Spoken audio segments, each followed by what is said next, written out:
რა მოხდება თუ არ დაიძინე? 24 საათი უძილობის შემდეგ ჩვენი რეაქცია უდრის ადამიანს, რომლის სისხლში დაახლოებით არის 0.1% ალკოჰოლი, განვითარდება კონცენტრაციის სერიოზული პრობლემა, განვითარდება ასევე ჰალუცინაციები და მოჩვენებები, მეხსიერება დაქვეითდება და ასევე გადაწყვეტილების მიღება გაუარესდება.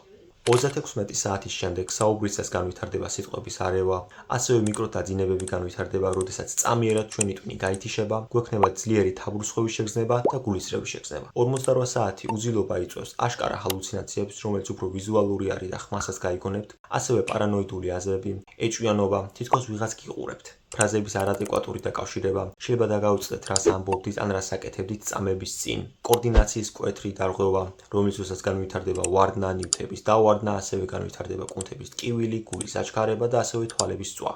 96 საათის შემდეგ არის პრაქტიკულად სრული გონებრივი დეზორიენტაცია, შეიძლება აღარ იცოდე ხარ თუ არა ფხიზლად, ასევე გაითიშება იმუნური სისტემაც და ზოგიერთ შეიძლება განვითარდეს მაკროდაძინებები, როდესაც თვალები ღია არის.